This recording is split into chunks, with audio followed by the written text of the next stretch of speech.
할아버지, 이걸로 식사하세요. 17살 서윤이는 우유 배달을 하며 모아두었던 자신의 전 재산 2만 원을 조심스럽게 내밀었습니다. 공원 벤치에 노숙자처럼 웅크려 있던 노인은 돈보다 먼저 서윤의 얼굴을 오래 바라봤어요. 그때까지 서윤은 몰랐죠. 이 노인이 자신의 인생과 이어진 사람이라는 걸. 왜 이 할아버지는 이제서야 그녀 앞에 나타난 걸까요? 사연 시작 전 구독과 좋아요를 눌러주시면 그곳으로 행복이 항상 깃들기를 바라겠습니다. 새벽 4시 반 반지하방 구석에서 알람이 울렸습니다. 서윤은 재빨리 손을 뻗어 소리를 껐어요. 옆에서 잠든 아버지가 깰까봐 숨소리조차 조심스러웠죠. 겨울 새벽의 차가운 공기가 이불 밖으로 나온 손끝을 시리게 만들었지만 서윤은 망설임 없이 몸을 일으켰습니다. 창문 너머로 보이는 건 시멘트 벽뿐이었고 반지하 특유의 습한 냄새가 코끝을 스쳤어요. 벽에 걸린 교복 대신 낡은 우유 배달 점퍼를 집어들었습니다. 점퍼 소매 끝은 닳아서 실밥이 풀려 있었고 지퍼도 중간에서 자꾸 걸렸지만 서윤에게는 소중한 일벌이 도구였죠. 거울을 보며 머리를 대충 묶은 뒤 싱크대 쪽으로 발걸음을 옮겼어요. 싱크대 옆에 붙은 메모지가 희미한 불빛에 보였습니다. 월세 45만 원, 전기세 3만 1천 원, 가스비 5만 8천 원, 아버지 병원비 18만 원. 빨간 펜으로 동그라미 쳐진 숫자들이 마치 서윤을 노려보는 것 같았어요. 한숨이 절로 나왔지만 서윤은 고개를 한번 크게 저으며 마음을 다잡았습니다. 아버지가 허리를 다쳤는데도 무리해서 공사장 일을 계속하고 있었지만 예전처럼 많은 날을 일할 수는 없었어요. 한 달에 열흘 정도 일하는 아버지의 수입과 서윤의 우유 배달비가 겨우 생활을 이어가게 해주고 있었죠. 조용히 현관으로 나가며 낡은 운동화를 신었습니다. 신발 밑창이 닳아서 걸을 때마다 발바닥이 시렸지만 새 신발을 살 여유는 없었어요. 문을 열고 나가자 골목길에 찬 공기가 칼날처럼 얼굴을 때렸습니다. 반지하 계단을 올라가는 동안 위층에서 새어나오는 보일러 돌아가는 소리가 들렸어요. 따뜻한 집에서 자는 사람들이 부러웠지만 그런 생각은 금세 털어냈습니다. 계단 옆에 세워둔 오래된 자전거가 서윤을 기다리고 있었어요. 녹슨 체인이 삐걱거리는 소리를 내며 돌아갔고 핸들은 왼쪽으로 살짝 기울어져 있었죠. 안장도 찢어진 부분을 테이프로 여러 번 붙여놓은 상태였습니다. 그래도 서윤은 자전거에 올라타며 작게 미소 지었어요. 이 자전거가 없었다면 우유 배달은 불가능했을 테니까요. 우유 대리점까지는 15분 거리였습니다. 새벽 거리는 고요했고 가로등 불빛만이 길을 비추고 있었어요. 간혹 택시가 지나갈 때면 헤드라이트 불빛이 서윤의 얼굴을 스쳐 지나갔죠. 페달을 밟으며 서윤은 오늘 하루 일정을 머릿속으로 정리했습니다. 우유 배달, 학교, 그리고 또다시 내일의 우유 배달. 매일 반복되는 일상이었지만 아버지에게 조금이라도 도움이 되어야만 했어요. 대리점 문을 열자 따뜻한 공기와 함께 익숙한 우유 냄새가 코끝을 스쳤습니다. 사장님은 벌써 우유를 분류하고 계셨어요. 서윤아, 왔구나. 사장님의 얼굴에는 주름이 가득했지만 눈가에는 따뜻함이 묻어났죠. 오늘 특히 춥다. 이거라도 마시고 해. 사장님은 따뜻한 두유 한 팩을 건네주셨고 남은 우유 몇 개를 더 챙겨주셨어요. 이건 유통기한이 내일까지인데 버리기 아까워서 네가 가져가.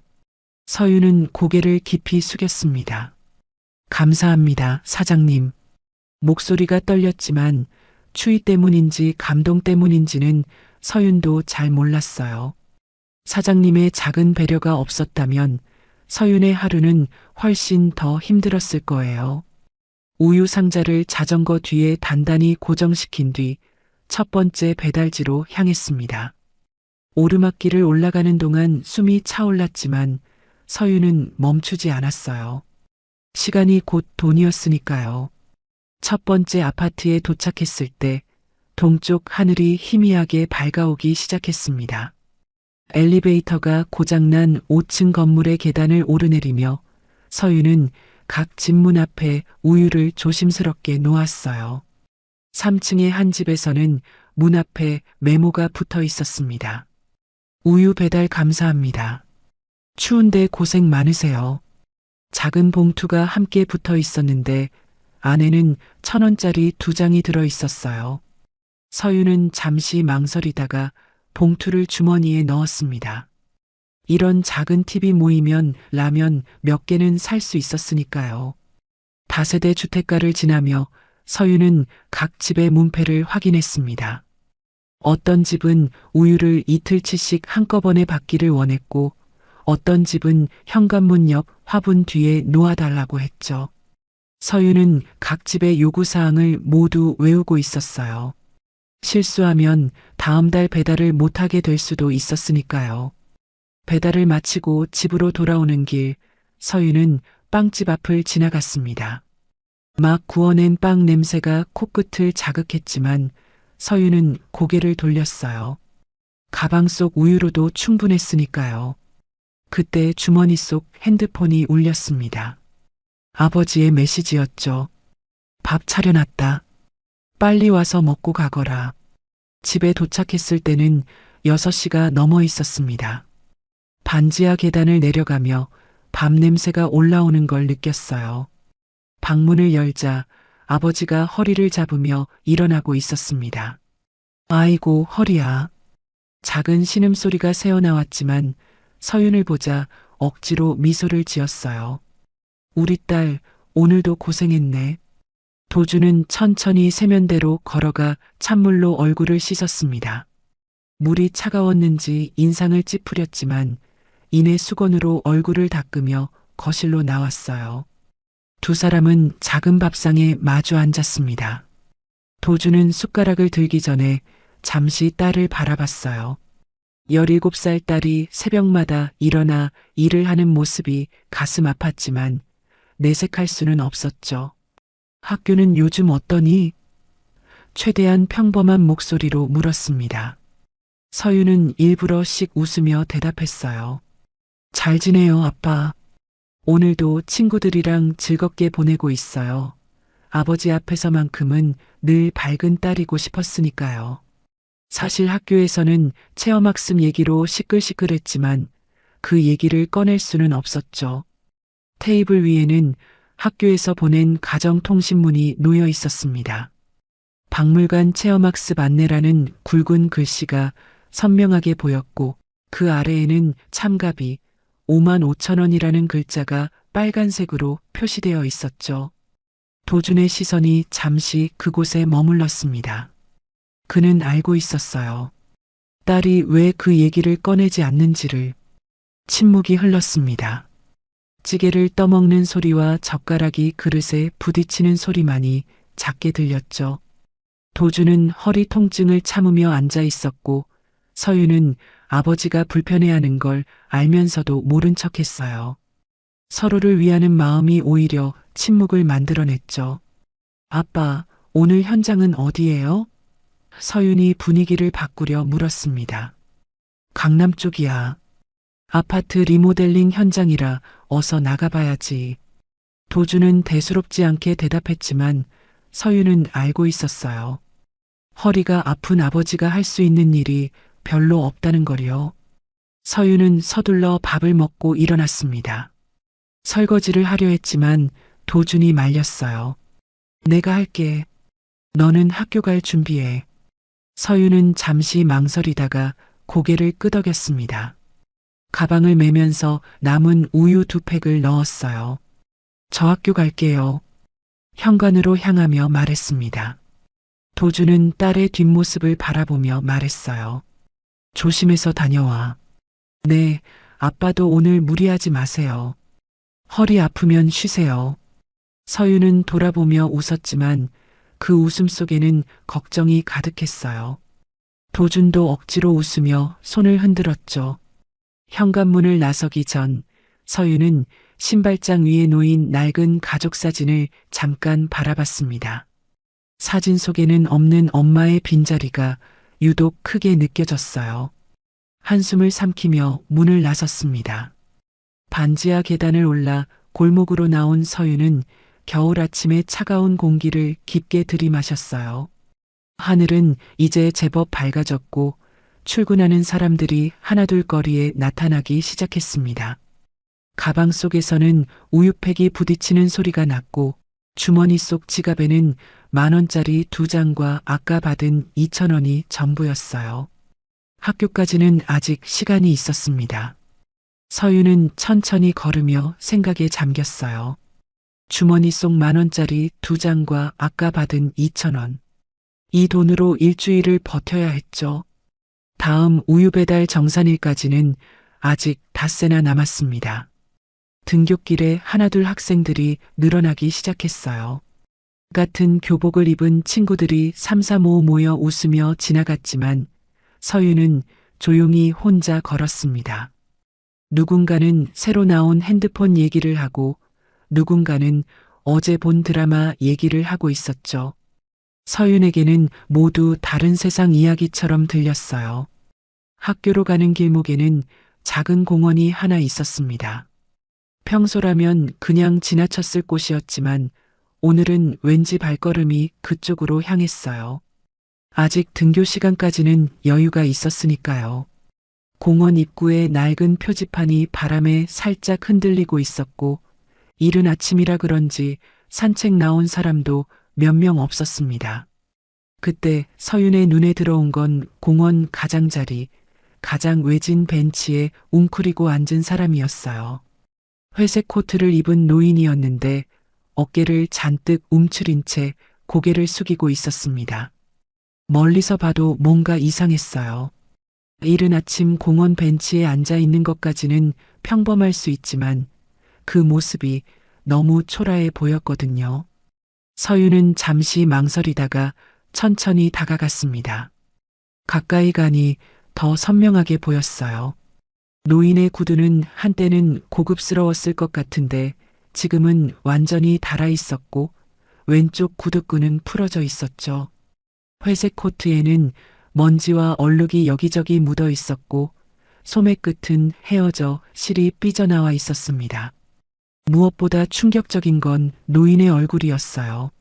수염이 며칠째 깎지 않아 덥수룩했고 눈 밑에는 깊은 다크서클이 자리 잡고 있었습니다.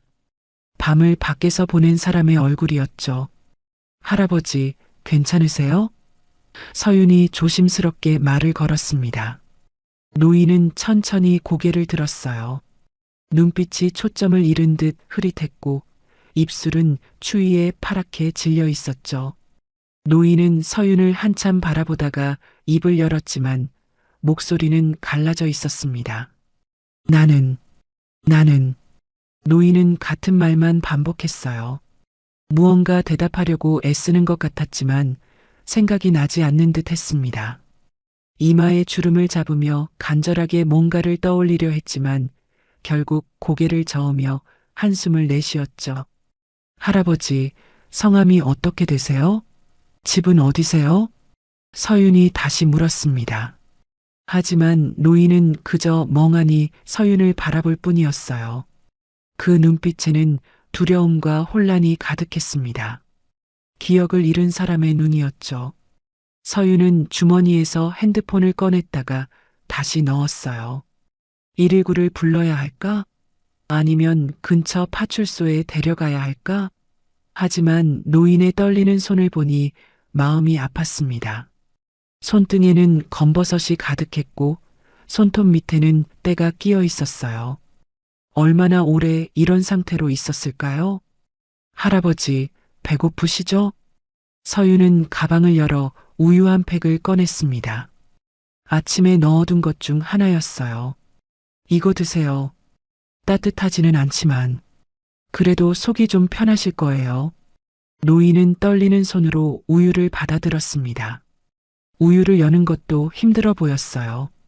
서윤이 도와주자 노인은 고맙다는 듯 눈을 깜빡였죠. 우유를 한 모금 마시자 노인의 얼굴에 약간의 혈색이 돌았습니다.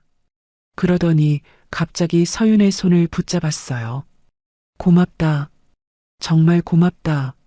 노인의 목소리는 떨렸고 눈에는 눈물이 고였습니다. 그 손은 차갑고 거칠었지만 잡는 힘은 간절했어요. 마치 서윤이 유일한 희망인 것처럼 꽉 잡고 놓지 않았죠. 서윤은 당황했지만 손을 빼지 않았습니다. 노인의 손을 잡은 채 잠시 앉아 있었어요. 할아버지, 여기서 밤을 보내신 거예요? 노인은 대답 대신 고개를 살짝 끄덕였습니다. 그 작은 움직임에도 온몸이 떨렸어요. 학교 가는 시간이 다가오고 있었습니다. 서윤은 일어서야 했지만 노인을 그냥 두고 가기가 마음에 걸렸습니다. 할아버지, 제가 학교 끝나고 다시 올게요. 여기 계세요, 알겠죠? 노인은 서윤을 올려다보며 알아들었는지 모르겠다는 표정을 지었지만 고개는 끄덕였어요. 서윤은 가방에서 남은 우유 한 팩을 더 꺼내 노인의 무릎 위에 놓았습니다. 이것도 드세요. 오후에 꼭 다시 올게요. 서윤이 몇 걸음 떨어지자 노인이 뒤에서 중얼거렸어요. 착한 아이야. 정말 착한 아이야. 그 목소리가 왜인지 서윤의 가슴을 아프게 했습니다. 돌아보니 노인은 다시 고개를 숙인 채 우유를 들고 있었어요. 아침 햇살이 노인의 하얀 머리카락을 비추고 있었는데 그 모습이 너무 쓸쓸해 보였죠. 학교로 향하는 내내 서윤의 머릿속에는 노인의 모습이 떠나지 않았습니다. 교문을 들어서면서도 복도를 걸으면서도 교실에 앉아서도 계속 그 흐릿한 눈빛이 떠올랐어요. 왜일까요? 처음 보는 어르신인데도 왠지 모르게 마음이 쓰였습니다. 첫 시간 수업이 시작되었지만 서윤은 집중할 수가 없었어요. 선생님의 목소리는 멀리서 들리는 것 같았고 칠판의 글씨도 제대로 보이지 않았습니다. 창밖을 바라보니 멀리 공원의 나무들이 보였어요. 저 너머 어딘가에 어르신이 아직도 벤치에 앉아 있을까요? 옆자리 친구가 서윤을 툭 건드렸습니다. 야, 한서윤. 선생님이 부르신다. 서윤은 화들짝 놀라 일어났어요. 선생님과 반 아이들이 모두 서윤을 바라보고 있었죠. 한서윤, 오늘 많이 피곤한가 보구나. 문제 3번 답이 뭐니? 서윤은 당황해서 교과서를 뒤적였지만 어느 페이지를 보고 있었는지도 몰랐어요. 죄송합니다. 작은 목소리로 사과했습니다. 선생님은 한숨을 쉬며 다른 학생을 지목했고 서윤은 얼굴이 빨개진 채 앉았어요. 점심시간이 가까워올수록 서윤의 마음은 더욱 무거워졌습니다. 지갑 속 22,000원이 자꾸 떠올랐습니다. 그 돈이면 어르신에게 따뜻한 국밥이라도 사드릴 수 있을 텐데. 하지만 그럼 서윤은 일주일을 어떻게 버텨야 할까요? 우유 배달 정산일까지는 아직 며칠이나 남았는데 창밖을 바라보니 구름이 조금씩 끼기 시작했어요. 혹시 비라도 오면 어르신은 어디로 가실까? 점심시간이 가까워질수록 서윤의 마음은 더욱 무거워졌습니다. 빨리 가서 그 어르신이 무사한지 확인하고 싶었어요. 점심시간을 알리는 종소리가 울렸습니다. 하지만 담임 선생님이 손을 들어 학생들을 제지했어요. 잠깐 급식실 가기 전에 잠시만. 우르르 일어서려던 아이들이 다시 의자에 주저앉았고 배고픈 한숨 소리가 여기저기서 들렸죠. 지난주에 나눠준 박물관 체험학습 안내문 다들 부모님께 전달했지? 참가비 납부 마감이 내일까지니까 서두르도록 해. 담임은 교탁에서 출석부를 펼치며 말했습니다. 현재까지 제출한 학생이 절반 정도밖에 안 되는데 이번엔 우리 반 전원이 참가했으면 좋겠어. 서윤은 가방 속에 며칠째 넣어둔 안내문을 떠올렸어요. 5만 5천 원이라는 숫자가 머릿속에서 맴돌았죠. 친구들은 선생님, 박물관에서 뭐해요? 점심은 어디서 먹어요? 하며 들뜬 목소리로 질문을 쏟아냈습니다. 자, 이제 급식실로 가도록. 담임의 말에 학생들이 와르르 교실을 빠져나갔어요. 서윤도 일어서려는데 담임이 불렀습니다.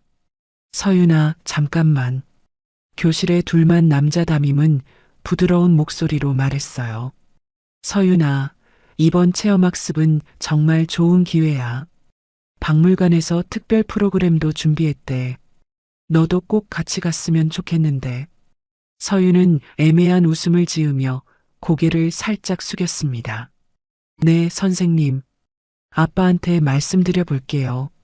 목소리가 작아졌어요. 담임은 서윤의 어깨를 가볍게 두드리며 그래, 꼭 참가하렴 하고 말했지만 그 눈빛에는 걱정이 어려 있었죠. 급식실로 가는 대신 서윤은 화장실로 향했습니다. 거울 앞에 서서 지갑을 꺼내 다시 한번 확인했어요. 10,000원짜리 2장과 1,000원짜리 2장. 22,000원. 아무리 봐도 55,000원은 만들 수 없었습니다. 우유 배달 정산일까지는 아직 사흘이 남았고 그때 받는 돈도 3만 원 정도였어요. 그 돈은 집에 보태야 할 생활비였죠. 서윤은 한숨을 삼키며 교문을 나섰습니다. 점심은 건너뛰기로 했어요. 대신 공원의 어르신이 걱정됐죠. 아침에 준 우유만으로는 부족했을 거예요. 공원에 도착하자 노인은 여전히 같은 벤치에 앉아 있었습니다. 아침보다 더 초췌해 보였어요. 고개를 숙인 채 혼잣말을 중얼거리고 있었는데 무슨 말인지는 알아들을 수 없었죠. 빈 우유팩 2개가 옆에 가지런히 놓여 있었습니다. 할아버지, 저 왔어요. 서윤이 다가가자 노인이 천천히 고개를 들었어요. 흐릿했던 눈에 잠시 빛이 돌았습니다. 아, 착한 아이. 갈라진 목소리로 중얼거렸죠. 서윤은 주변을 둘러봤습니다.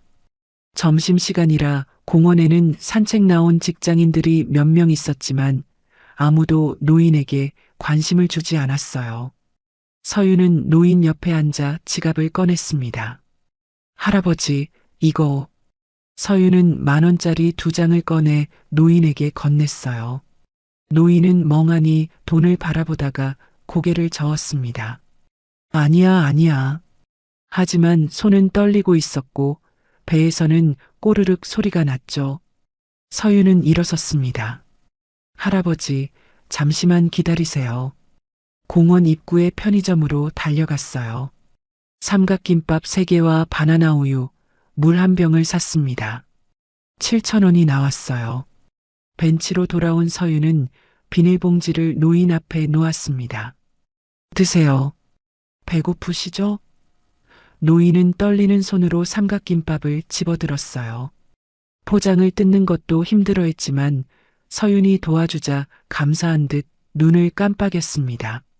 노인이 삼각김밥을 먹는 동안 서윤은 남은 돈을 꺼냈어요. 13,000원. 이제 정말 전부였습니다.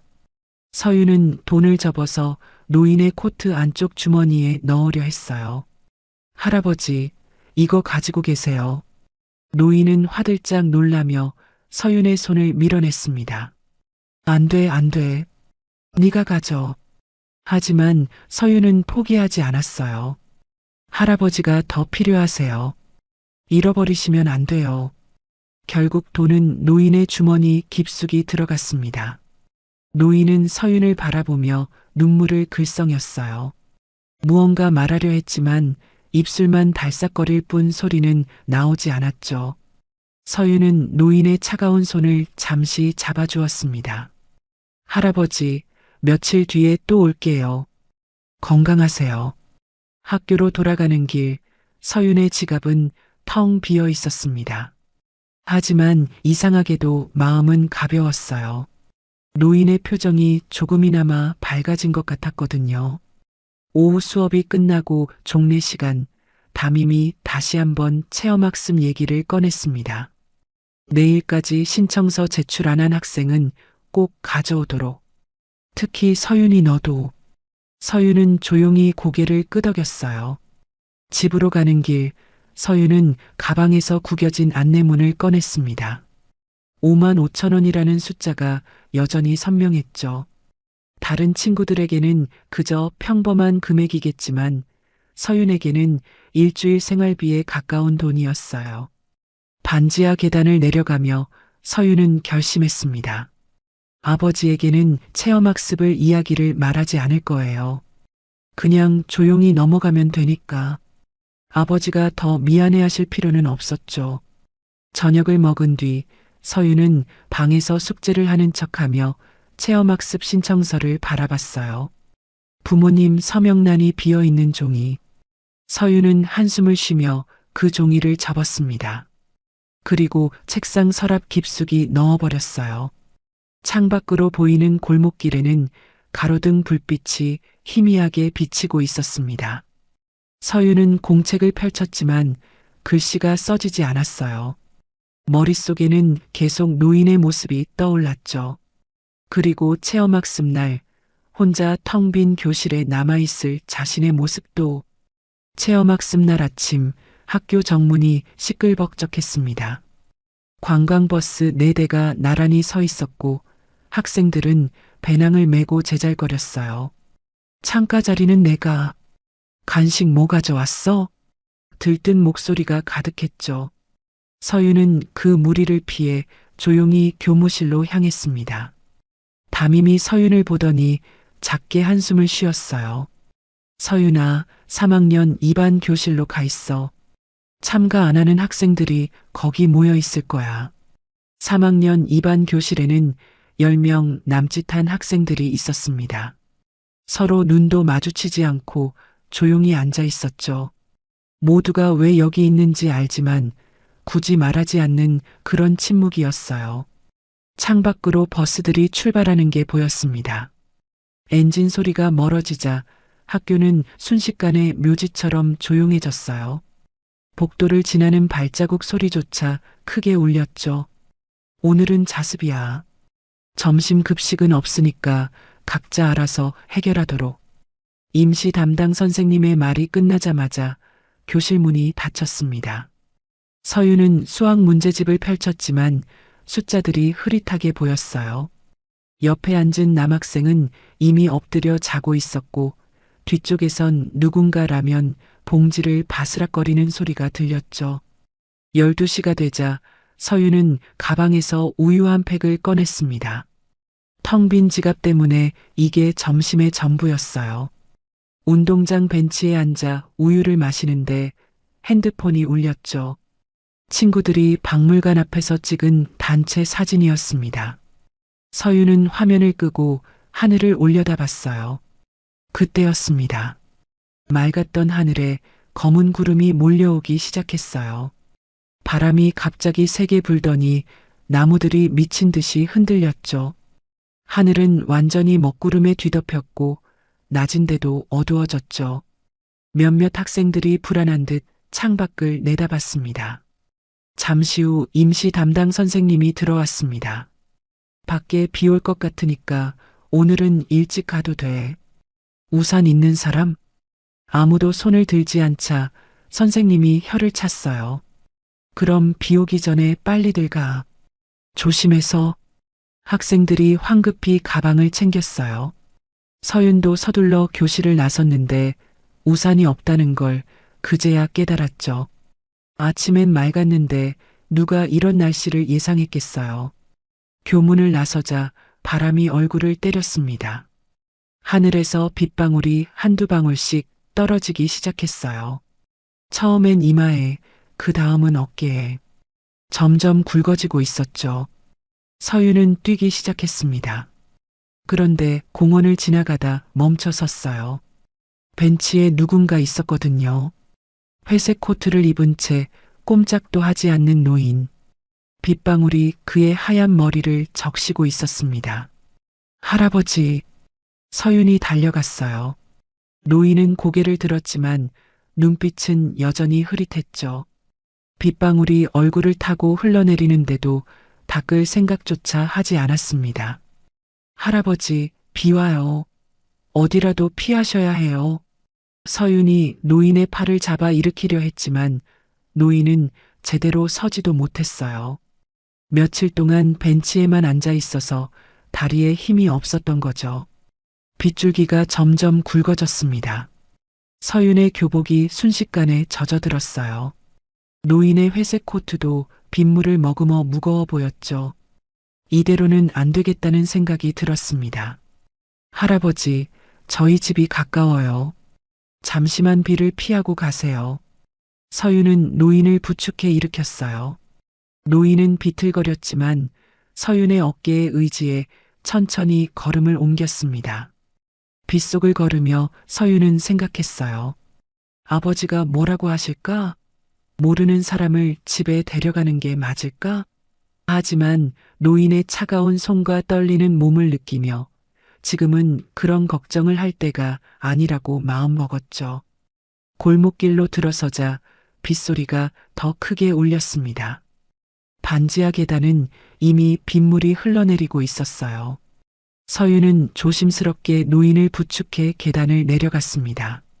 문을 열고 들어가는 순간 밖에서 천둥 소리가 크게 울렸어요. 집안은 텅 비어 있었습니다. 아버지는 아직 일터에 계셨죠. 서윤은 노인을 방으로 안내하고 수건을 가져왔어요. 할아버지, 이거로 닦으세요. 노인은 떨리는 손으로 수건을 받았지만 제대로 닦지도 못했습니다. 서윤이 조심스럽게 노인의 얼굴과 머리를 닦아드렸어요. 그때 노인이 중얼거렸습니다. 고맙다. 정말 고맙다. 서윤은 전기장판을 켜고 라면을 끓이기 시작했어요. 창밖에는 빗줄기가 더욱 거세지고 있었죠. 이 비가 그치면 어르신은 또 어디로 가실까? 서윤은 알 수 없는 불안감에 가슴이 조여왔습니다. 반지하 방 안은 빗소리로 가득했습니다. 서윤이 끓인 라면이 탁자 위에서 김을 내고 있었고 전기장판 위에 앉은 노인은 떨리는 손으로 젓가락을 들었어요. 젖은 회색 코트는 옷걸이에 걸려 물을 뚝뚝 떨어뜨리고 있었죠. 천천히 드세요. 서윤이 물 한 컵을 더 가져다 드렸습니다. 노인은 고개를 끄덕이며 국물을 한 숟갈 떠올렸어요. 뜨거운 국물이 목을 타고 내려가자 노인의 창백했던 얼굴에 조금씩 혈색이 돌았습니다. 그런데 갑자기 노인의 손이 멈췄어요. 숟가락을 든 채 서윤의 얼굴을 뚫어지게 바라보기 시작했죠. 흐릿했던 눈빛이 잠시 또렷해지는 것 같았습니다. 마치 오래된 기억의 조각을 맞추려는 사람처럼 이마에 주름을 잡으며 서윤을 계속 쳐다봤어요. 할아버지? 서윤이 불안한 듯 물었지만 노인은 대답하지 않았습니다. 한참을 그렇게 바라보다가 떨리는 입술을 열었어요. 눈이 닮았다. 알아들을 수 없는 말이었습니다. 누구와 닮았다는 건지, 왜 그런 말을 하는 건지 서윤은 이해할 수 없었어요. 노인은 그 말을 끝으로 숟가락을 놓더니 고개를 떨구었습니다. 그리고 곧 전기장판에 몸을 기댄 채 눈을 감았어요. 깊은 잠에 빠진 것 같았죠. 서윤은 조심스럽게 이불을 가져와 노인에게 덮어드렸습니다. 주름진 얼굴이 편안해 보였어요. 밖에서는 여전히 비가 내리고 있었고 반지하 창문으로 빗물이 줄줄 흘러내렸죠. 밤 9시가 넘어서야 현관문이 열렸습니다. 도준이 돌아온 거였어요. 온몸이 비에 젖어 있었고 얼굴에는 피곤함이 가득했죠. 아빠 왔어요? 서윤이 수건을 들고 나갔습니다. 하지만 도준은 대답하는 대신 방 안을 바라봤어요. 전기장판 위에 누워있는 사람의 모습이 보였거든요. 서윤아, 저 사람은... 도준의 목소리가 떨렸습니다. 방으로 한 발짝 들어선 도준은 노인의 얼굴을 보는 순간 그대로 굳어버렸어요. 들고 있던 가방이 툭 하고 바닥에 떨어졌지만 죽지도 못했습니다. 마치 귀신을 본 사람처럼 눈을 크게 뜨고 입을 벌린 채 서 있었죠. 아빠, 괜찮아요? 서윤이 놀라서 아버지의 팔을 잡았어요. 비 오는데 공원에 계속 계셔서 제가 모셔왔어요. 할아버지가 기억을 잃으신 것 같아서. 서윤이 설명을 이어가는 동안 도준의 얼굴은 점점 창백해졌습니다. 하얗게 질린 입술이 파르르 떨렸고 이마에는 식은땀이 맺혔어요. 다리에 힘이 풀린 듯 벽에 기대섰죠. 아빠, 정말 괜찮아요? 서윤이 걱정스럽게 물었지만 도준은 아무 말도 하지 못했습니다. 한참을 그렇게 서 있다가 갑자기 돌아섰어요. 잠깐만. 도준은 비틀거리며 화장실로 들어가 문을 닫았습니다. 쿵 하는 소리가 났어요. 세면대에 몸을 기댄 것 같았죠. 서윤은 문 밖에서 불안하게 기다렸습니다. 화장실 안에서 도준은 거울을 보며 숨을 고르려 했어요. 하지만 가슴이 미친 듯이 뛰었고 손은 계속 떨렸습니다. 17년 전 묻어두려 했던 기억들이 한꺼번에 밀려왔어요. 그 얼굴, 그 목소리, 모든 게 되살아났죠. 장태산 회장, 지연의 아버지, 그리고 자신이 떠나야만 했던 그날의 기억까지. 아빠, 괜찮으세요? 문 밖에서 서윤의 목소리가 들렸습니다. 도준은 찬물로 얼굴을 씻으며 마음을 가라앉히려 했어요. 딸 앞에서는 평정을 유지해야 했으니까요. 한참 뒤 화장실 문을 열고 나온 도준은 최대한 담담한 표정을 지으려 했습니다. 서윤아, 늦었으니까 얼른 자거라. 내일 학교 가야지. 근데 아빠, 할아버지는 내가 알아서 할게. 너는 가서 자. 도준의 목소리가 단호했어요. 서윤은 뭔가 이상하다는 걸 느꼈지만 더 이상 묻지 않고 방으로 들어갔습니다. 밤 11시가 넘어 서윤이 잠든 것을 확인한 도준은 조용히 거실로 나왔어요. 노인은 여전히 깊은 잠에 빠져 있었죠. 도준은 한참을 망설이다가 핸드폰을 꺼냈습니다. 오래된 연락처를 뒤적였어요. 10년도 넘게 연락하지 않았던 번호였죠. 떨리는 손가락으로 전화를 걸었습니다. 신호음이 길게 이어졌어요. 그리고 마침내 누군가 전화를 받았습니다. 여보세요? 민호 씨, 저 한도준입니다. 전화 너머로 놀란 숨소리가 들렸어요. 형님? 정말 형님이세요? 장 회장님이 지금 저희 집에 계십니다. 순간 침묵이 흘렀습니다. 그리고 다급한 목소리가 이어졌어요. 주소 알려주세요. 지금 바로 가겠습니다. 새벽 2시가 가까워질 무렵 반지하 골목 입구에 검은 세단이 조용히 멈춰 섰습니다. 빗소리에 섞여 발자국 소리가 들렸고 누군가 문을 조심스럽게 두드렸어요. 도준이 문을 열자 검은 정장을 입은 중년 남자가 서 있었습니다. 장민호였어요. 비에 젖은 머리를 쓸어넘기며 급하게 들어왔죠. 형님, 정말 오랜만입니다. 민호의 목소리는 떨렸어요. 하지만 인사도 제대로 나누기 전에 그의 시선은 거실로 향했습니다. 전기장판 위에 누워있는 노인을 본 순간 민호의 눈에 눈물이 고였어요. 아버지. 민호는 무릎을 꿇고 노인 곁으로 다가갔습니다. 노인은 여전히 잠들어 있었지만 숨소리는 평온했죠. 민호가 조심스럽게 노인을 흔들자 천천히 눈을 떴어요. 아버지, 저 민호예요. 저 알아보시겠어요? 노인은 흐릿한 눈으로 민호를 바라봤습니다. 알아보는 것 같기도 아닌 것 같기도 한 애매한 표정이었어요. 민호는 노인을 부축해 일으켰습니다. 그때 민호의 시선이 방문 틈으로 새어나오는 빛을 향했어요. 그리고 잠시 후 문이 열리며 서윤이 나왔습니다. 소리에 잠이 깬 거였죠. 민호는 서윤의 얼굴을 보는 순간 숨이 멎는 듯 했어요. 도준과 서윤을 번갈아 보며 입을 열었다 닫았다 닫았다를 반복했죠. 이 아이가 제 딸입니다. 도준이 짧게 대답했어요. 민호는 한참을 서윤을 바라보다가 고개를 숙였습니다. 복잡한 감정이 얼굴에 스쳤어요. 노인도 떠나기 전 방안을 둘러보다가 서윤과 도준을 번갈아 봤습니다. 그 눈빛에는 알 수 없는 그리움이 어려 있었죠. 노인이 민호의 부축을 받아 현관으로 향할 때 잠시 발걸음을 멈추고 뒤를 돌아봤어요. 서윤과 눈이 마주쳤죠. 노인의 주름진 얼굴에 희미한 미소가 번졌습니다. 동시에 눈가에는 눈물이 맺혔어요. 무언가 말하고 싶은 듯 입술이 달싹거렸지만 결국 아무 말도 하지 못한 채 돌아섰습니다. 검은 세단이 골목을 빠져나가는 소리가 빗소리에 묻혀 사라졌어요. 도준은 문을 닫고 거실로 돌아왔습니다. 불을 끄고 어둠 속에 앉았어요. 그리고 마침내 참았던 눈물이 흘러내렸죠. 소리 없이, 하지만 멈출 수 없이 흐르는 눈물이었습니다.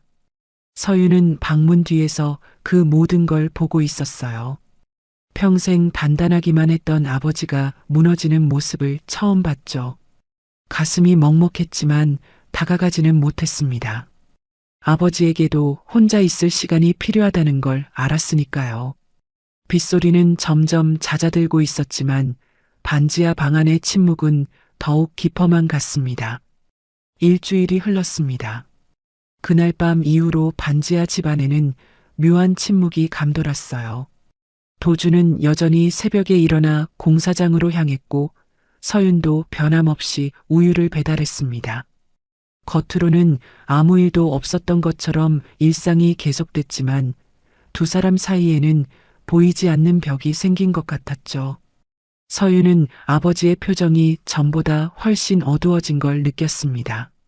밥을 먹을 때도 텔레비전을 볼 때도 도준은 어딘가 먼 곳을 바라보는 듯 했어요.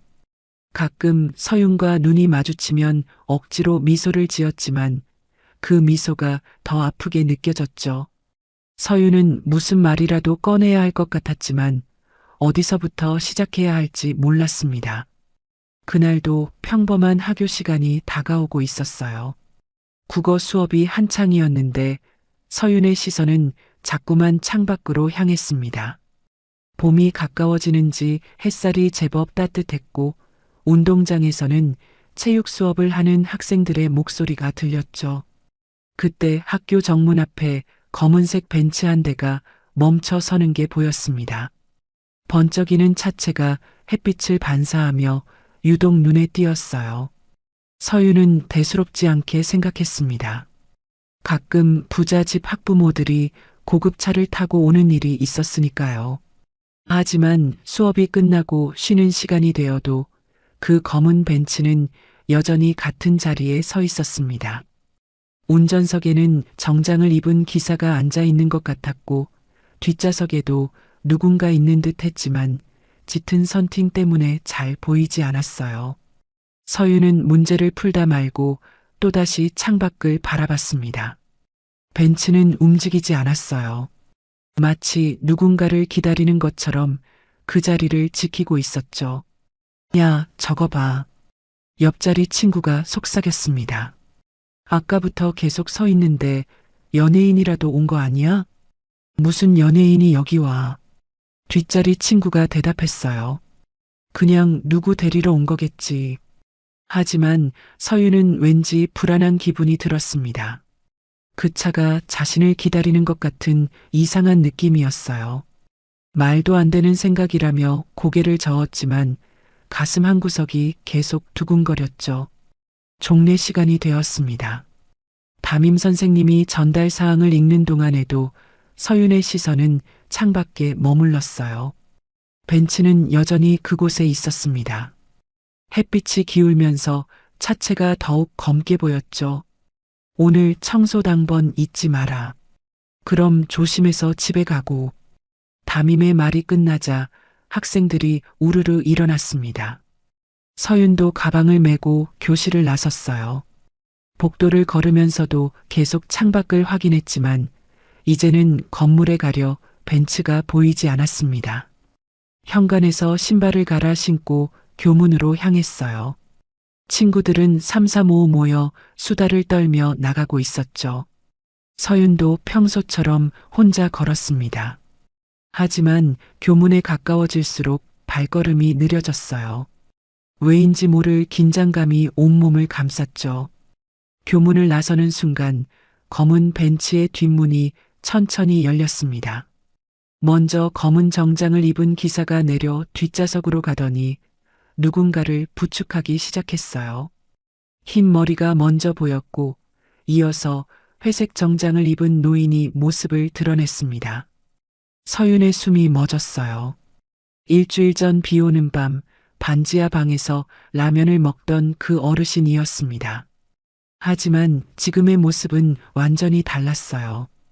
깔끔하게 빗은 머리, 고급스러운 정장, 반짝이는 구두. 거리에서 헤매던 노숙자가 아니라 누가 봐도 부유한 노신사였죠. 노인 뒤로 또 한 명이 내렸습니다. 장민호였어요. 그날 새벽 노인을 데려갔던 바로 그 사람이었죠. 민호는 서윤을 발견하고는 조심스럽게 다가왔습니다. 서윤 양이죠? 민호의 목소리는 부드러웠지만 어딘가 긴장되어 있었어요. 서윤은 대답하지 못하고 노인과 민호를 번갈아 봤습니다. 주변을 지나가던 학생들이 수군거리기 시작했어요. 뭐야, 서윤이 아는 사람이야? 대박 벤츠잖아. 노인이 기사의 부축을 받으며 한 발짝 다가왔습니다. 일주일 전과 달리 눈빛이 또렷했어요. 서윤을 바라보는 그 눈에는 복잡한 감정이 뒤섞여 있었죠. 그리움, 미안함, 그리고 설명할 수 없는 애틋함까지. 서윤아. 노인이 떨리는 목소리로 이름을 불렀습니다. 그 순간 서윤은 알 수 없는 전율을 느꼈어요. 몇 번 스친 사람인데도 왜 이렇게 가슴이 뛰는 걸까요? 노인의 주름진 얼굴에서 어딘가 낯익은 무언가를 발견한 것 같았습니다. 저를 아세요? 서윤이 겨우 입을 열었어요. 노인은 대답 대신 눈물을 글썽였습니다. 무언가 말하려는 듯 입술이 떨렸지만 쉽게 말이 나오지 않는 것 같았죠. 민호가 옆에서 조심스럽게 거들었어요. 서윤 양, 시간이 있으면 잠시 얘기 좀 할 수 있을까요? 중요한 이야기가 있습니다. 서윤은 망설였어요. 낯선 사람들을 따라가는 건 위험할 수도 있었죠. 하지만 노인의 간절한 눈빛과 일주일 동안 이상하게 굴었던 아버지의 모습이 겹쳐 보였습니다. 이 모든 게 연결되어 있다는 느낌이 들었어요. 학교 앞 거리가 갑자기 낯설게 느껴졌습니다. 뭔가 큰 일이 일어날 것 같은, 혹은 이미 일어나고 있는 것 같은 묘한 긴장감이 감돌았죠. 노인은 여전히 서윤을 바라보고 있었습니다. 그 눈빛이 너무 애절해서 서윤은 차마 외면할 수 없었어요. 마치 오랜 세월 동안 기다려온 순간을 마주한 사람처럼 노인은 서윤에게서 눈을 떼지 못했습니다. 무거운 침묵이 흘렀습니다. 노인의 애절한 눈빛과 서윤의 당황한 표정, 그리고 민호의 조심스러운 기다림이 뒤섞인 채 시간이 멈춘 듯 했어요. 그때 저 멀리서 빠른 발걸음 소리가 들려왔습니다. 서윤아, 도준이었어요. 공사장에서 일을 마치고 딸을 데리러 온 길이었는데 학교 앞에 검은 벤츠와 정장을 입은 사람들 사이에 서 있는 서윤을 보고는 거의 뛰다시피 달려왔죠. 얼굴은 땀으로 범벅이었고 숨이 턱까지 차올라 있었습니다. 도준이 가까이 오자 노인의 몸이 미세하게 떨렸어요. 민호도 긴장한 듯 자세를 고쳐섰죠. 도준은 서윤을 자신의 뒤로 감싸듯 끌어당기며 노인과 민호를 번갈아 봤습니다. 그 눈빛에는 경계심과 두려움, 그리고 분노가 뒤섞여 있었어요. 이제 와서 왜 찾아오십니까? 도준의 목소리는 낮게 깔렸지만 떨리고 있었습니다. 주먹을 꽉 쥔 채 노인을 노려봤어요. 17년 동안 묻어두려 했던 과거가 이렇게 갑작스럽게 나타날 줄은 몰랐던 거죠. 노인이 한 발짝 앞으로 나섰습니다. 기사가 부축하려 했지만 손을 저어 거절했어요. 떨리는 다리로 홀로 서서 도준을 바라봤죠. 미안하다. 정말 미안하다. 노인의 목소리는 갈라져 있었고 눈가에는 이미 눈물이 고여 있었습니다. 다 내 잘못이다. 내가 너무 늦었다는 걸 안다. 그만하십시오. 도준이 목소리를 높였어요. 주변을 지나가던 사람들이 놀라서 쳐다봤지만 도준은 신경 쓸 겨를이 없었죠.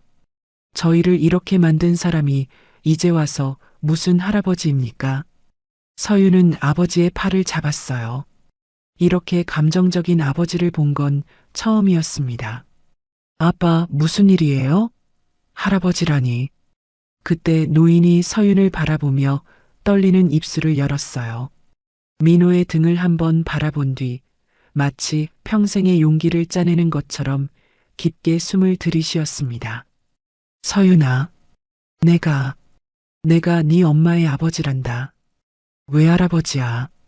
순간 주변이 조용해졌어요. 지나가던 학생들도 학부모들도 모두 멈춰서서 이쪽을 바라봤습니다. 뭐야, 진짜야? 대박. 수군거리는 소리가 여기저기서 들렸죠. 서윤의 머릿속이 하얘졌습니다. 외할아버지? 엄마의 아버지? 엄마는 자신이 태어나자마자 하늘로 떠났다고 들었는데 그 엄마에게도 가족이 있었다는 건가요? 그럼 왜 지금까지 한 번도 만난 적이 없는 거죠? 엄마가 서윤이 더듬거리며 말했어요. 엄마는 제가 태어나자마자 민호가 조심스럽게 끼어들었습니다. 서윤 양, 그게 아니에요. 사실은. 하지만 말을 이어가기가 쉽지 않은 듯 한참을 망설였죠. 도주는 이를 악물고 있었어요. 진실을 말해야 할 순간이 온 걸 알았지만 딸 앞에서 어떻게 그 모든 걸 설명해야 할지 막막했습니다. 형님, 민호가 도준을 불렀어요. 누나가, 지연 누나가. 민호의 목소리가 떨렸습니다. 눈을 감았다 뜨며 겨우 말을 이었어요. 2달 전에 세상을 떠났습니다. 급성 심장마비로. 그 말을 듣는 순간 도준의 다리에서 힘이 빠졌습니다. 마치 누군가 허리를 세게 때린 것처럼 휘청거리더니 그대로 무릎이 꺾이며 바닥에 주저앉았어요. 지연이가 죽었다고? 도준의 목소리는 거의 들리지 않을 정도로 작았습니다. 하지만 그 작은 목소리에는 17년 동안 참아왔던 그리움과 후회, 그리고 절망이 모두 담겨 있었죠. 서유는 아버지 옆에 무릎을 꿇었어요. 아빠 괜찮아요? 하지만 도준은 대답하지 못했습니다. 두 손으로 얼굴을 감싸고는 어깨를 들썩이며 울기 시작했어요. 소리 없는 오열이었죠. 평생 단단하기만 했던 아버지가 무너지는 모습에 서유는 당황했습니다. 누가 떠났다는 거예요? 지연이라는 사람이 누구? 서윤이 민호를 올려다보며 물었어요. 민호는 서윤을 안타깝게 바라봤습니다. 장지연, 회장님의 딸이자 나의 누나인 서윤 양. 아니, 서윤이 너의 어머니야. 서윤의 눈이 크게 떠졌어요. 엄마가 2달 전까지 살아계셨다고요? 그럼 지금까지. 노인이 떨리는 손을 도준을 향해 뻗었습니다. 하지만 닿지 못한 채 허공에서 멈췄어요. 내가 잘못했다. 다 내 죄다. 노인도 무릎을 꿇으려 했지만 민호가 급히 붙잡았습니다. 내가 너희를 갈라놓았다. 내가 모든 걸 망쳤어. 학교 앞 인도는 이상한 광경으로 가득했어요. 무릎 꿇고 오열하는 중년 남자, 눈물을 흘리는 노인, 그 사이에서 혼란스러워하는 소녀. 지나가는 사람들이 수군거렸지만 그들에게는 아무것도 들리지 않았습니다. 서유는 자신이 몰랐던 가족의 비밀이 한꺼번에 무너져 내리는 듯한 충격 속에 서 있었어요. 엄마가 살아있었다는 것, 외할아버지가 있다는 것, 그리고 아버지가 그 모든 걸 알고 있었다는 것까지. 17년 동안 믿어왔던 모든 게 거짓이었다니 도대체 무엇이 진실인지 알 수가 없었습니다. 근처 카페로 자리를 옮긴 네 사람은 구석진 테이블에 둘러앉았습니다. 따뜻한 실내였지만 무거운 공기가 가라앉아 있었어요.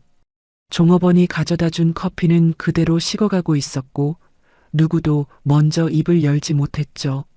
서윤은 혼란스러운 눈빛으로 아버지와 노인을 번갈아 봤습니다. 방금 전 학교 앞에서 들은 이야기들이 아직도 믿기지 않았어요. 도주는 한참을 커피잔만 내려다보다가 천천히 고개를 들었습니다. 서윤아, 이분은 태산그룹 장태산 회장님이야.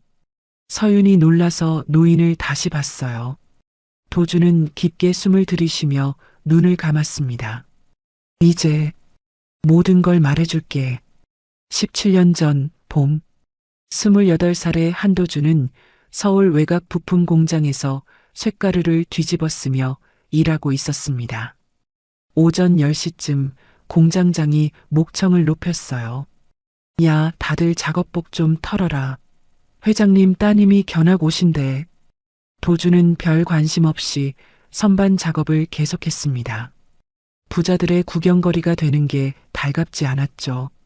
그런데 정문으로 들어선 여자를 보는 순간 손에서 공구가 미끄러졌어요. 베이지색 코트의 여자는 공장 바닥의 기름때도 아랑곳하지 않고 직원들에게 다가가 일일이 인사를 했습니다. 도준 앞에 섰을 때 그녀가 먼저 손을 내밀었어요. 안녕하세요. 장지연입니다. 아, 한도준입니다. 악수를 하는 순간 도준은 이상한 예감이 들었습니다. 이 만남이 모든 걸 바꿀 거라는. 지연은 그 후로도 일주일에 2~3번씩 공장을 찾았어요. 처음엔 경영 공부라고 했지만 점심시간이면 항상 도준이 있는 작업장 근처를 서성였죠. 어느 날 점심 공장 뒤 작은 벤치에서 둘은 편의점 김밥을 먹고 있었습니다. 도준 씨, 왜 자꾸 저를 피해요? 피하는 게 아니라 저랑 친해지면 좋을 게 없으실 거예요. 지연이 웃었어요. 그건 제가 판단할 일이죠. 그 웃음이 너무 맑아서 도주는 더 이상 거부할 수 없었습니다. 여름이 지나고 가을이 왔어요. 두 사람은 사랑에 빠졌습니다. 한강다리 아래서 치킨을 먹고 심야 영화를 보고 새벽 시장을 걸었죠. 지연은 도준과 함께 있을 때만 진짜 자신이 될 수 있다고 했어요. 그리고 이듬해 초봄, 지연이 창백한 얼굴로 도준을 찾아왔습니다. 우리 아기가 생겼어요. 도준은 놀랐지만 곧 지연을 꼭 안았어요. 걱정 마. 내가 다 책임질게. 하지만 장태산 회장의 분노는 상상을 초월했습니다. 회장실에서 날아온 재떨이가 벽에 부딪혀 깨졌고 지연은 울면서도 끝까지 맞섰어요. 이 아이는 제가 낳을 거예요. 그럼 너도 그놈도 아이도 모두 없는 셈 치겠다. 임신 9개월째 지연이 입원했습니다. 도주는 매일 병원을 찾았고 아이용품을 하나씩 준비했어요. 작은 신발, 딸랑이, 베넷저고리. 가난해도 행복할 수 있다고 믿었죠. 출산 이틀 전 저녁, 도주는 병원 복도 자판기에서 커피를 뽑고 있었습니다. 그때 회장 비서들의 목소리가 들렸어요. 미국 입양기관 서류 다 준비됐습니까? 네. 아이가 태어나면 바로 공항으로 이송합니다. 근처 호텔에 있을 테니 출산하면 사망 처리하고 보고하라 하셨습니다. 도준의 손에서 종이컵이 떨어졌습니다. 뜨거운 커피가 바닥에 쏟아졌지만 아무것도 느껴지지 않았어요. 그는 미친 듯이 회장을 찾아갔습니다. 호텔 스위트룸 문을 두드리고 또 두드렸어요. 문이 열리자 도준은 그대로 무릎을 꿇었습니다. 회장님, 제발 한 번만 기회를 주십시오. 장태산은 위스키 잔을 든 채 차갑게 내려다봤어요. 아이를 포기해. 나는 절대 용납할 수 없다. 아니요, 전 아이를 포기할 수 없습니다. 제가 뭐든 할게요. 평생 종처럼 살아도 좋습니다. 하지만 아이만은. 회장은 한참을 침묵하다가 입을 열었습니다. 좋다. 선택권을 주지. 도준이 고개를 들었어요. 아이는 네가 데려가. 대신 지연이 앞에서 영원히 사라져. 오늘 밤 지연이에게 작별을 고하고 떠나라. 그리고 두 번 다시 나타나지 마라. 그럼 지연이는 아이가 죽었다고 알게 될 거다.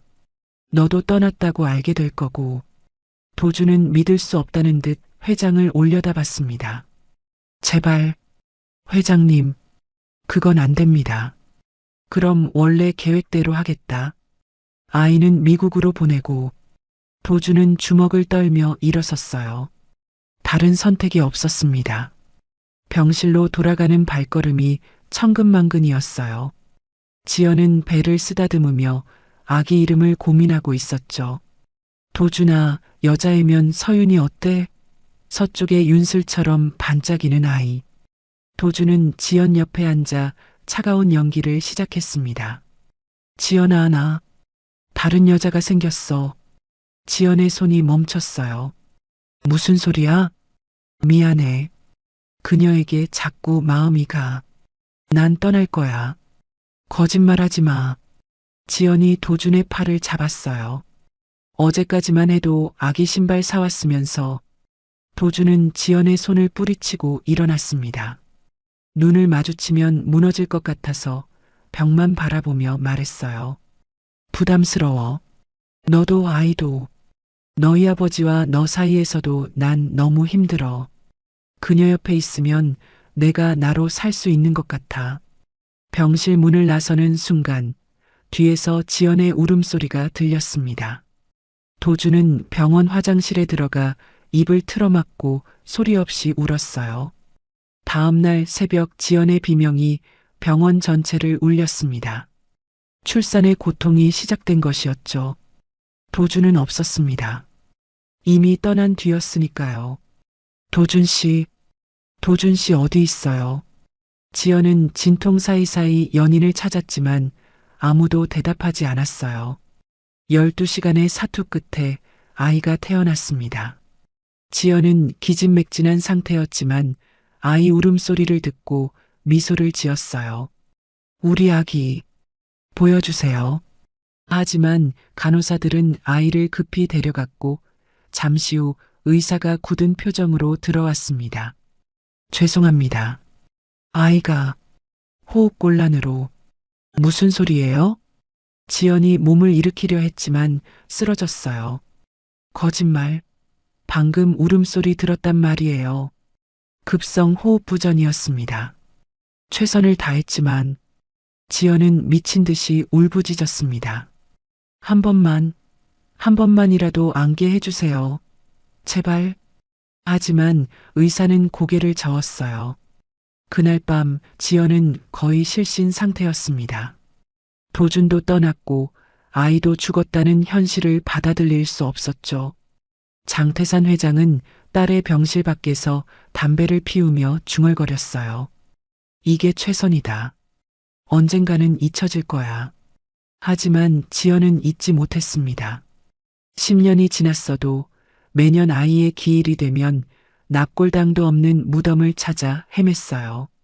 서윤이라는 이름을 부르며 거리를 걸었고 도준을 닮은 사람을 보면 한참을 따라갔죠. 우리 서윤이, 엄마가 지켜주지 못해서 미안해. 빈방에서 혼잣말을 하는 날이 많아졌고 정신과 약을 먹어도 나아지지 않았습니다. 심장도 약해져서 병원 신세를 자주 졌어요. 2달 전 급성 심장마비가 왔을 때 지연은 마지막 힘을 짜내 말했습니다. 서윤아, 엄마가 사랑해. 그리고 눈을 감았어요. 45살의 짧은 생이었습니다. 장태산 회장은 딸의 장례식에서 무너졌습니다. 평생 쌓아온 부와 명예가 아무 의미 없었어요. 딸을 잃은 충격과 죄책감에 기억이 흐려지기 시작했죠. 지연아, 아빠가 잘못했다.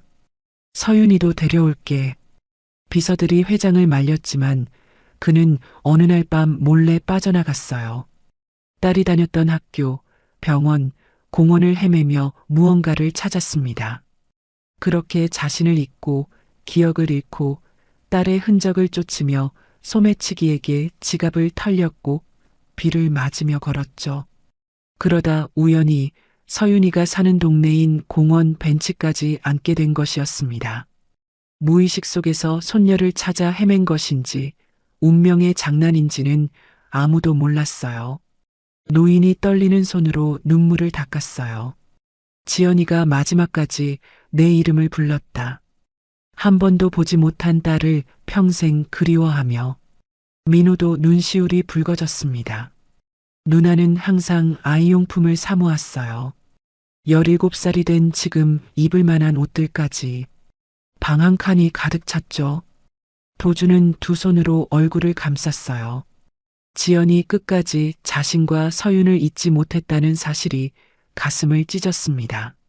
서윤은 이제야 모든 퍼즐이 맞춰지는 걸 느꼈습니다. 자신이 어디서 왔는지, 왜 이렇게 살아왔는지, 아버지가 왜 그토록 자신을 지키려 했는지, 엄마의 그리움과 아버지의 희생, 외할아버지의 후회가 만들어낸 운명의 매듭이 마침내 풀리는 순간이었죠. 서윤은 조용히 눈물을 흘렸습니다. 카페에서 헤어진 그날 밤 반지하 방은 유독 조용했습니다. 도준과 서윤은 식탁에 마주 앉아 있었지만 대화는 없었어요. 저녁도 제대로 먹지 못한 채 텔레비전만 멍하니 바라보고 있었죠. 화면에서는 예능 프로그램이 흘러나왔지만 두 사람 모두 소리가 들리지 않는 것 같았습니다. 밤 9시가 넘어가던 때였어요. 갑자기 화면 아래쪽에 속보 자막이 떴습니다. 태산그룹 장태산 명예회장, 심정지로 응급수술 중. 희귀 혈액형 수혈자 긴급 수배. 도준이 리모컨을 들어 볼륨을 높였어요.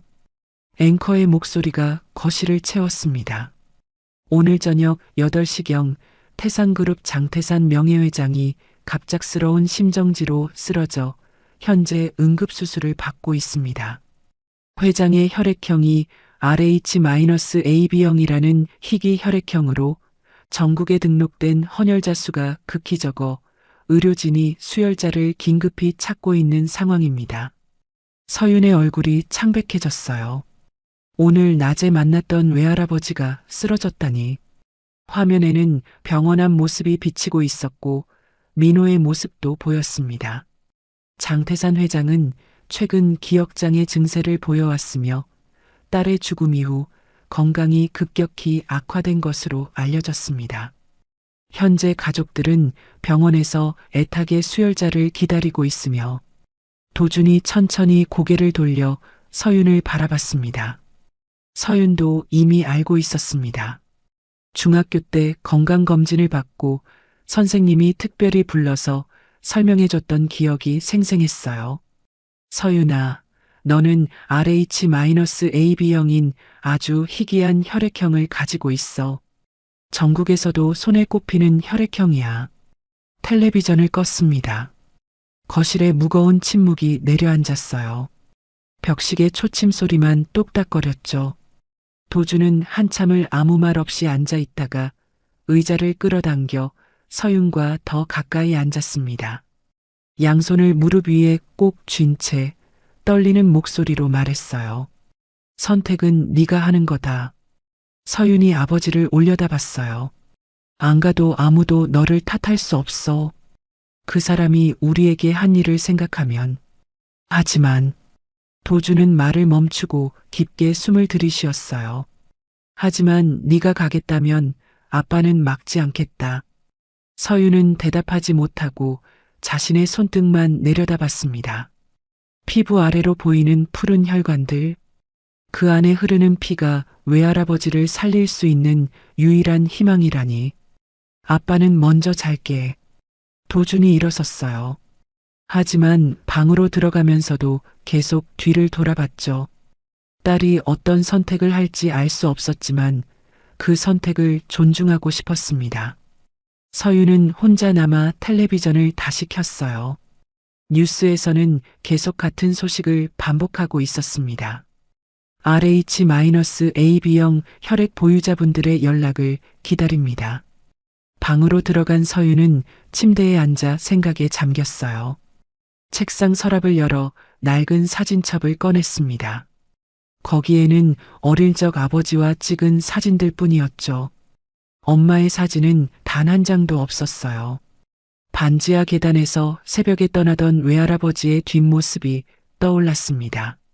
그때는 몰랐지만 무의식 중에 손녀를 찾아 헤맸던 거였어요. 학교 앞에서 미안하다며 무너지던 그 모습도, 카페에서 떨리는 손으로 눈물을 닦던 모습도, 그리고 엄마. 한 번도 만나지 못한 엄마가 마지막까지 자신의 이름을 부르며 떠났다는 사실이 가슴을 저몄어요. 이 사람을 살리는 게 엄마에게 어떤 의미일까? 서유는 창밖을 바라봤습니다. 반지하 창문으로 조금씩 보이는 별을 보며 어딘가에서 엄마가 지켜보고 있을 것 같았어요. 새벽 3시가 가까워졌을 때 서유는 결심한 듯 일어났습니다. 옷장에서 깨끗한 옷을 꺼내 갈아입고 가방에 신분증과 건강보험증을 넣었어요. 거실로 나오니 도준이 소파에 앉아 있었습니다. 잠들지 못하고 기다린 거였죠. 아빠, 나 다녀올게. 도준이 고개를 들었어요. 붉게 충혈된 눈이 딸을 바라봤습니다. 내가 할 수 있는 건 이것뿐인 것 같아. 엄마도 원했을 거야. 도준은 일어나 서윤을 꼭 안았어요. 아무 말도 하지 않았지만 그 품에서 모든 마음이 전해졌습니다. 새벽의 거리는 차갑고 조용했어요. 서윤은 택시를 타고 병원으로 향했습니다. 창밖으로 스쳐 지나가는 가로등 불빛을 보며 자신의 선택이 맞는지 계속 생각했죠. 병원 응급센터에 도착하자 입구부터 분주했어요. 서윤은 접수 창구로 다가갔습니다. 저 RH-AB형인데요. 태산 회장님 수혈 때문에. 간호사의 눈이 크게 떠졌어요. 정말이세요? 신분증 좀 보여주시겠어요? 서윤이 신분증을 건네자 간호사는 급히 어디론가 전화를 걸었습니다. RH-AB형 수혈자 오셨어요. 지금 바로 체열실로. 또 다른 간호사가 달려와 서윤을 안내했어요. 복도를 지나가는데 대기실에 민호가 보였습니다.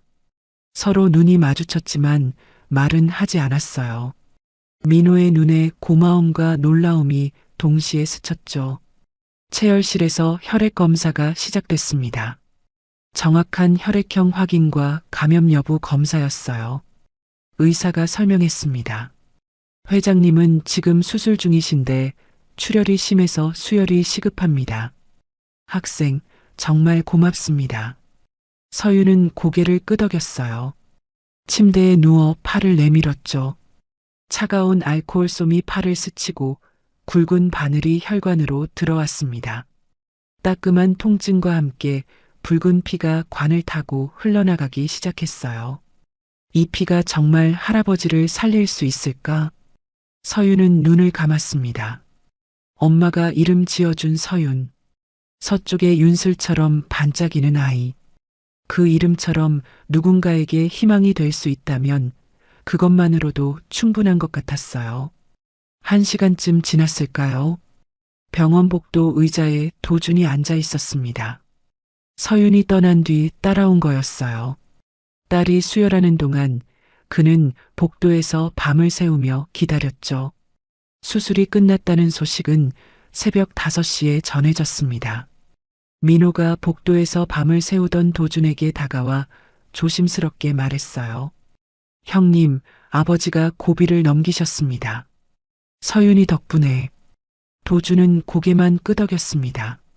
안도와 복잡한 감정이 동시에 밀려왔지만 어떤 표정을 지어야 할지 몰랐어요. 수혈실에서 나온 서윤은 창백한 얼굴로 아버지 옆에 앉았습니다. 괜찮아? 도준이 딸의 손을 잡았어요. 차가웠습니다. 응, 괜찮아. 할아버지는 살아났대. 그 한마디에 서윤은 작게 미소 지었어요. 피곤했지만 후회는 없었습니다. 사흘이 지났습니다. 회장은 아직 중환자실에 있었지만 의식은 돌아왔어요. 의료진이 면회를 허락한 날 민호가 도준과 서윤을 병실로 안내했습니다. 하얀 병실 침대에 누워있는 회장은 많이 야위어 보였어요. 각종 기계들이 연결되어 있었고 산소호흡기가 코에 꽂혀 있었죠. 하지만 눈빛은 또렷했습니다. 왔구나. 회장의 목소리는 갈라져 있었어요. 도준은 침대에서 몇 걸음 떨어진 곳에 서 있었고 서윤은 조심스럽게 한 발짝 다가갔습니다. 할아버지, 괜찮으세요? 회장의 눈에 눈물이 고였어요. 손을 들어 서윤을 가리켰지만 힘이 없어 금세 떨어졌습니다. 네가 나를 살렸구나. 서윤은 아무 말도 하지 못했어요. 회장이 도준을 바라봤습니다. 도준아. 17년 만에 회장이 부르는 자신의 이름이 낯설게 들렸습니다. 도준은 여전히 움직이지 않았어요. 용서해다오. 내가 모든 걸 망쳤다. 지연이도 잃고 너희도 잃고. 회장의 목소리가 떨렸습니다. 돌이킬 수 없다는 걸 안다. 하지만 오랜 침묵이 흘렀어요. 병실에는 기계 소리만 규칙적으로 울렸죠. 도준이 드디어 입을 열었습니다. 과거는 되돌릴 수 없습니다. 회장이 고개를 떨구려 했지만 도준이 이어 말했어요. 하지만 서윤이를 위해서 앞으로는 마주하겠습니다. 용서는 아직 할 수 없지만 서윤이에게는 외할아버지가 필요하니까요. 회장은 눈을 감고 고개를 끄덕였습니다. 그것만으로도 감사했어요. 2달이 지났습니다. 회장은 기적적으로 회복했고 퇴원을 앞두고 있었어요. 어느 날 민호가 반지하를 찾아왔습니다. 형님, 아버지가 드리고 싶은 게 있으시대요. 도준은 경계하는 눈빛으로 민호를 바라봤어요. 저택 근처에 작은 집이 하나 있습니다. 전원주택인데 형님과 서윤이가 살았으면 하십니다. 괜찮습니다. 도준의 대답은 단호했어요. 형님, 들어보세요. 이건 시혜가 아니에요. 서윤이도 생각하셔야죠. 아이 환경을 위해서라도. 서윤이 아버지를 바라봤습니다. 반지하의 습한 공기와 아버지의 허리 통증을 생각하니 마음이 흔들렸어요. 아빠, 한번 가서 보기라도. 결국 그들은 집을 보러 갔습니다. 도시 외곽의 조용한 주택가에 있는 아담한 2층 집이었어요. 정원에는 작은 꽃밭이 있었고 햇빛이 잘 들었습니다. 무엇보다 습하지 않았어요. 이 집은 원래 지연이가 살 집이었어. 회장이 휠체어에 앉은 채 말했습니다. 아이를 낳으면 여기서 키우고 싶다고. 도준의 눈빛이 흔들렸어요. 지연이 꿈꾸던 집이라니. 거절하지 말아줘. 이건 부탁이 아니라 내 마지막 속죄야. 며칠의 고민 끝에 도준은 받아들였습니다. 서윤을 위해서였어요. 이사를 한 뒤 도준의 삶도 조금씩 바뀌었습니다. 민호의 소개로 태산그룹 협력업체에서 현장관리 보조 일을 시작했어요. 무거운 것을 들지 않아도 되는 일이었고 정기적으로 병원 치료도 받을 수 있었죠. 형님, 이제 허리 치료 제대로 받으세요. 회사에서 의료비 지원도 됩니다. 도준은 처음으로 안정적인 생활을 하게 됐어요. 서윤의 일상도 달라졌습니다. 더 이상 새벽 우유 배달을 하지 않아도 됐고 학교 체험학습비 걱정도 없었어요. 주말이면 외할아버지를 찾아가 함께 식사를 했습니다. 서윤아, 이거는 내 엄마가 좋아하던 음식이야. 회장은 서윤에게 지연의 이야기를 들려주곤 했어요. 엄마는 어떤 사람이었어요? 따뜻한 사람이었지. 늘 다른 사람을 먼저 생각하고 너를 많이 닮았어. 서유는 처음으로 엄마를 가까이 느낄 수 있었습니다. 어느 일요일 오후 정원에서 도준과 회장이 차를 마시고 있었어요. 서유는 꽃밭에 물을 주고 있었죠. 완전한 화해는 아니었지만 같은 공간에서 시간을 보낼 수 있게 됐습니다. 도준아, 회장이 조심스럽게 말했어요. 지연이 무덤에 같이 가줄 수 있겠나? 도준은 한참을 생각하다가 고개를 끄덕였습니다. 그들은 함께 지연의 묘지를 찾았어요. 서유는 처음으로 엄마의 무덤 앞에 섰습니다. 비석에는 사랑하는 딸 장지연이라고 새겨져 있었죠. 엄마, 저 서윤이에요. 서윤이 무덤 앞에 꽃을 놓으며 속삭였어요. 이제야 왔네요. 보고 싶었어요. 도준도 무릎을 꿇고 지연에게 말했습니다. 지연아, 우리 딸 잘 키웠어. 네가 지어준 이름대로 반짝이는 아이가 됐어. 회장은 뒤에서 조용히 눈물을 흘렸어요. 집으로 돌아오는 길, 서윤이 두 사람의 팔을 잡았습니다. 아버지와 외할아버지. 완전하지는 않지만 이제 그들은 가족이었어요. 저녁 식탁에 세 사람이 둘러앉았습니다. 도준이 찌개를 끓이고 회장이 반찬을 놓고 서윤이 밥을 풀었어요. 평범한 저녁 식사였지만 그들에게는 특별한 시간이었죠. 서윤아, 대학은 어디로 갈 생각이니? 회장이 물었어요. 아직 잘 모르겠어요. 하지만 엄마처럼 따뜻한 사람이 되고 싶어요. 도준이 딸의 머리를 쓰다듬었습니다. 넌 이미 충분히 따뜻한 사람이야. 창밖으로 노을이 지고 있었어요. 붉은 햇빛이 식탁을 비추었고 세 사람의 그림자가 하나로 겹쳐졌습니다. 완벽하지는 않았습니다. 상처는 여전히 남아 있었고 지연의 빈자리는 영원히 채워지지 않을 거예요. 하지만 그들은 조금씩 앞으로 나아가고 있었습니다. 서로를 향해, 용서를 향해, 그리고 새로운 시작을 향해. 서유는 생각했어요. 엄마가 하늘에서 이 모습을 본다면 기뻐할까? 아마 그럴 거예요. 비록 완전하지 않아도 이렇게 함께 있는 것만으로도 충분하다고 말해줄 것 같았습니다. 그날 밤 서유는 일기장에 적었어요. 오늘 엄마에게 다녀왔다. 처음 만난 엄마. 차가운 돌비석이었지만 따뜻함이 느껴졌다. 아빠와 할아버지가 함께였기 때문일까? 우리는 이제 가족이다. 완전하지 않지만 같은 시간을 나누는 가족. 오늘의 이야기가 여러분의 마음에 작은 울림을 드렸다면 앞으로도 당신의 매일에 가슴 깊이 따뜻해지는 이야기들로 찾아뵐 수 있도록 구독과 좋아요를 눌러주세요. 그리고 사연의 주인공을 위한 따뜻한 말씀도 댓글로 부탁드립니다. 당신의 오늘을 늘 응원하겠습니다. 감사합니다.